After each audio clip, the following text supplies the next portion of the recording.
देखिए फ्रेंड, इस वीडियो में हम क्या करेंगे, प्रयोगशाला विधि को हल करेंगे। प्रयोगशाला विधि में क्या है, डाई एथिल ईथर बनाने का विधि का सचित्र वर्णन कीजिए तथा इसका उपयोग भी लिखिए। ये हमारा प्रश्न है, डाई एथिल ईथर बनाने का विधि का सचित्र वर्णन कीजिए तथा इसका उपयोग भी लिखिए। पहले हम प्रयोगशाला में जाएंगे। पहले प्रयोगशाला, देखिए प्रयोगशाला में डाई एथिल ईथर, प्रयोगशाला में die ethyl ether ethyl alcohol के आधिक्य और शांत रेस्टोस्पोर को 140 डिग्री सेल्सियस पर गर्म करके बनाया जाता है। देखिए प्रयोगशाला में die ethyl ether ethyl alcohol के आधिक्य और सांद्र एस्टोसोफोर को 140 डिग्री सेल्सियस पर गर्म करके बनाया जाता है। चलिए देखिए बनाते हैं। पहले क्या लगे, देखिए एथिल एल्कोहल, पहले क्या लगे हम, एथिल एल्कोहल। तो एथिल का फॉर्मूला होता है C2H5OH, C2H5OH हमारे क्या, एथिल एल्कोहल प्लस इस में H2SO4 को H, इसको हम इसे तोड़ दे रहे हैं, HSO4 मतलब एक H एक मतलब 2H मतलब H2 है। इसको भी इस तरह लिख सकते हैं। देखिए इसका दो भाग में रिएक्शन करेंगे। बनाएंगे 110 डिग्री सेल्सियस से, देखिए 100 डिग्री से 110 डिग्री सेल्सियस पर क्या करेंगे, 100 से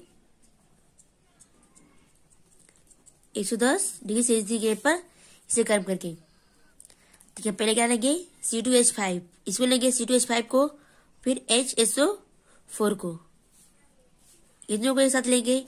देखिए हमारा क्या बनेगा, क्या लेंगे C2H5 को, देखिए यहाँ करेंगे C2H5 फिर HSO4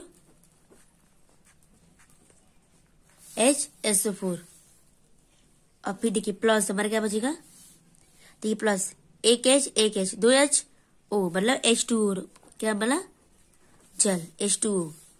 देखिए C2H5 HSO4 प्लस क्या बता, देखिए एक H मतलब 2HO H2O।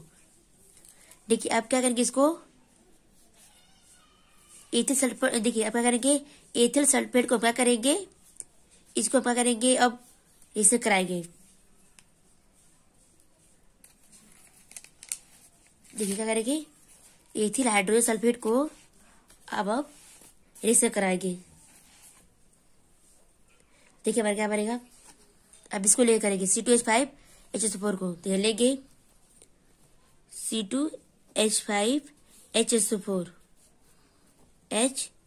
HSO4 plus ethyl alcohol के साथ एथिल एल्कोहल लेंगे, एथिल एल्कोहल क्या करेंगे, अब देखिए OHO को पहले लगा दे रहे हैं, HO मतलब H होता है C2H5, तो क्या करेंगे HO को इधर लगा सकते हैं, C2H5। ये बार क्या है, एथिल एल्कोहल, ये बार क्या है, एथिल एल्कोहल। अब इसे क्या करेंगे, 140 डिग्री सेल्सियस पर गर्म करेंगे, 140 डिग्री सेल्सियस पर क्या करेंगे, गर्म करेंगे। जब क्या करें, एथिल हाइड्रोजन सल्फेट लिए, एथिल हाइड्रोजन सल्फेट किसी के क्या करेंगे, किसी साथ, एथिल एल्कोहल के साथ, तो हमारा क्या बनेगा, देखिए C2H5 इधर C2H5 और OC2H5 को क्या करेंगे, एक साथ लेंगे। देखिए C2H5 और OC2H5 को क्या एक साथ लेंगे, तब हमारा क्या रहेगा, एथिल, हमारा डाई एथिल ईथर बनेगा।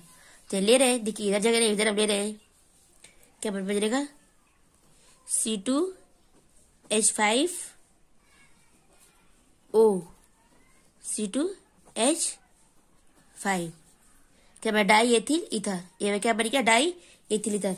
और देखिए हमारे क्या बचा है, देखिए एक H और एक H बचा है, 2H मतलब H2SO4 plus H2SO4,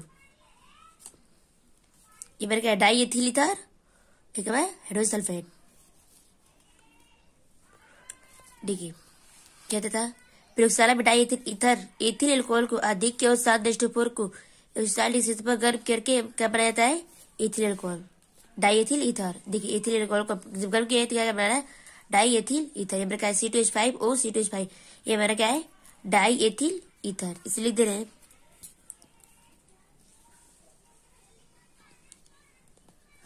die ethyl ether. और देखिए ये हमारा क्या है, एथिल हाइड्रोजन सल्फेट। देखिए एथिल हाइड्रोजन सल्फेट, देखिए इसको भी यहाँ पर लिख दे रहे हैं। देखिए यहाँ पर है, इसको हम लिख रहे हैं। ये फिर क्या है, एथिल हाइड्रोजन सल्फेट, यहाँ पर लिख दे रहे हैं एथिल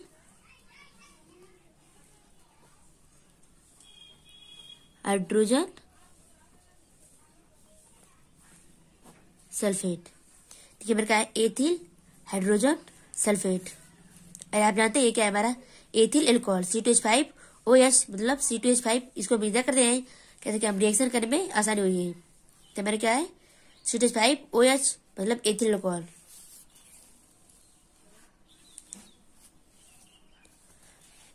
अब देखिए, अब इसी अगर इसके फिगर को देखें, मतलब इसके डायग्राम को देखेंगे। चलिए इसकी फिगर को देखते हैं। डिपेंड हमारा क्या है, प्रयोगशाला में डायएथिल ईथर बनाना, मतलब ये इसका क्या है फिगर। देखिए देखिए हमारा क्या एक गोलपेदी, देखिए एक क्या एक गोलपेदी की फ्लास्क में जिसमें क्या है C2H5 मतलब एथिल एल्कोहल और क्या है H2SO4 मतलब हाइड्रोजन सल्फेट। देखिए इसमें क्या है हाइड्रोजन सल्फेट एथिल एल्कोहल और प्लस स्थानांतर H2SO4 कि देखिए दो संबंध। देखिए क्या करेंगे, देखिए पे लिखेंगे एक गोलपेदी के, क्या करेंगे एक गोलपेदी के फ्लास्क में C2H5 मतलब एथिल एल्कोहल C2H5 और स्थानांतर H2SO4, स्थानांतर H2SO4 को लेकर क्या करेंगे, तो संबंध एक के अनुपात में लेकर क्या उपकरण को क्या करेंगे उपकरण में लगाएंगे।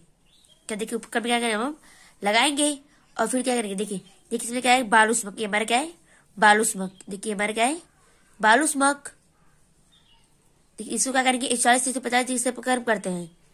कहते बालूष्मक को क्या करेंगे 140 से 145 डिग्री सेल्सियस पर गर्म करते हैं, जिससे हमारे क्या कहता है ईथर बनता है। जिससे हमारे क्या देखिए इससे हमारे क्या करेगा, देखिए ईथर बनेगा।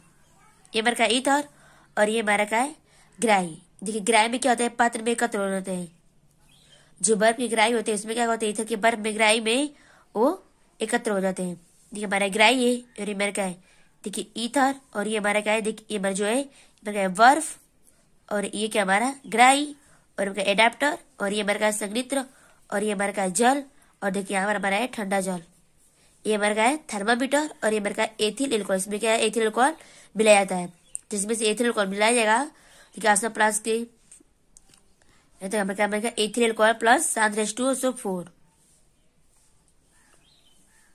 अब देखिए अब जो इसकी फिगर में हमें जो दिखाएगा उसको क्या विधि में हम लिखेंगे। चलिए फिर एक बार फिगर देख लीजिए जैसे और फिर आप इसकी विधि को हल करते हैं। देखिए ये हमारा क्या है बर्नर, ये हमारा क्या है बर्नर। इसी क्या हमारा इससे गर्म हो जा रहा है बालू जो है उसमें उसमें हो रहा है। देखिए इसमें क्या है बालू गर्म हो जा रहा है। इसकी विधि में क्या लिखेंगे, विधि एक गोल पेदी की फ्लास्क में C2H5 और स्थानांतर H2SO4 को 2:1 के अनुपात में लेकर उपकरण को चित्र अनुसार लगाया जाता है।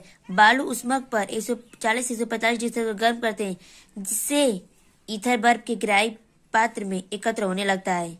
ये मेरा इसकी विधि देखिए क्या है एक गोलपेदी है कि फ्लास्क में C2H5OH मतलब C2H5OH हमारा क्या है एथिल एल्कोहल और स्थानांतर H2SO4 को 2:1 के अनुपात में लेकर उपकरण को चित्र अनुसार लगाया जाता है। बालू उष्मक पर 140 देखिए 40 से 150 डिग्री से गर्म करते हैं, जिससे ईथर बर्फ के ग्राही पात्र में एकत्र होने लगता है। अब चलिए से देखते हैं रिएक्शन को, जब इसकी अभिक्रिया कराएंगे मतलब चलिए इसकी अभिक्रिया देखते हैं। देखिए फ्रेंड अब रासायनिक गुण, ये मेरा क्या है रासायनिक गुण। क्या करेंगे रासायनिक गुण को, देखिए जब डाई एथिल ईथर को PCl से जब अभिक्रिया करेंगे तो क्या बनेगा एथिल क्लोराइड बनता है। जब डाई एथिल ईथर को PCl5 से अभिक्रिया करेंगे तो क्या बनेगा एथिल क्लोराइड बनता है। चलिए इसको रिएक्शन में देखते हैं। लिखेंगे रिएक्शन डाई एथिल ईथर, इसका फॉर्म होता है C2H5O C2H5 किसकी वजह में PCl5 की, तो लिखेंगे PCl5। ये मेरा फ्रेंड पेंटाक्लोराइड, ये मेरा डाई एथिल ईथर। अब देखिए हमारा क्या बनेगा, बनता है एथिल क्लोराइड बनता है। देखिए करेंगे C2H5 CL5 को CL3 2 लेंगे, हटा इसको 5 में क्या करें 2 लेंगे। लिखेंगे 2C2H5Cl प्लस हमारे क्या बचेगा POCl3। अब देखिए इसकी रिएक्शन को, देखिए अब क्या कहते हैं, संतुलित करते हैं।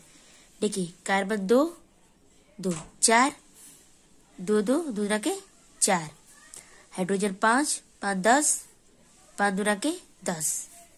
देखिए क्लोराइड देखिए 2 3 5, ये देखिए क्लोराइड कितना है 5, तो 2 देखिए 2 है ना, तो 2 3 5। देखिए पी हमारा एक O POCl3। देखिए हमारे क्या रिएक्शन संतुलित हो गया। अब देखिए क्या बताए, जब बताए कि जब डाई एथिल ईथर को पीछे से अभियान था एथिल क्लोराइड बनता है, तो ये हमारा क्या है एथिल क्लोराइड, ये हमारा क्या है एथिल क्लोराइड। देखिए मेथ एथ मतलब एथिल, Cl मतलब एथिल क्लोराइड।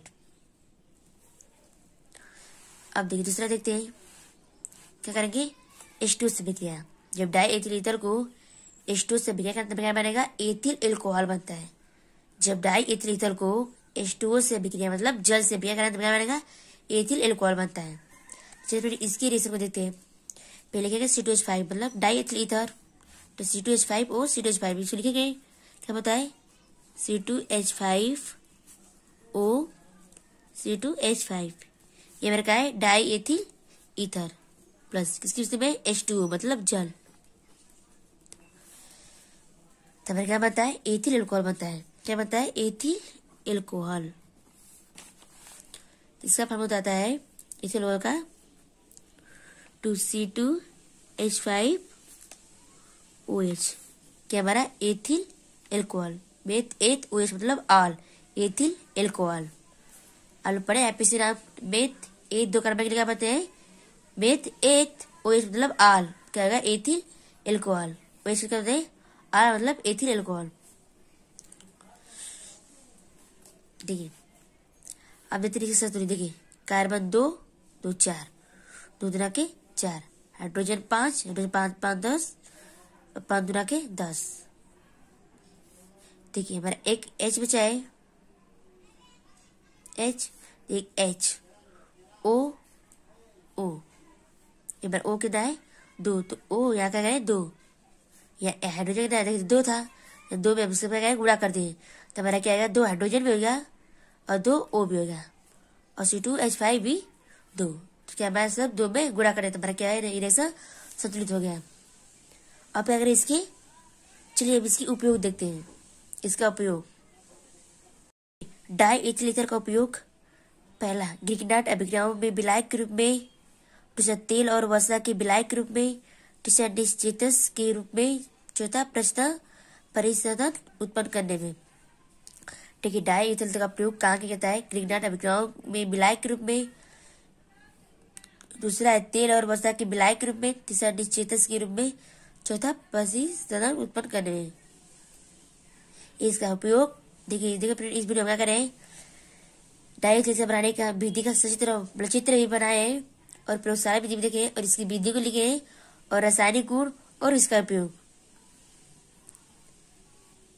आप लोग जिसे बनाए उस तरह आप लोग हल करिए, आप लोग को अच्छा मार्क मिलेगा। देखिए हमारे क्या था, ये फिगर था, ये हमारे क्या था फिगर, और ये हमारे कहते हैं प्रयोगशाला और क्या है इसकी विधि। रिपीट, क्या डाई एथिल ईथर बनाने का विधि का सूत्र वर्णन कीजिए तथा इसका उपयोग भी लिखिए। इसके रासायनिक गुण का और उपयोग भी आप लोग अच्छे से इसे लर्न कर लीजिए और फिगर अच्छे से आप समझ जाइए।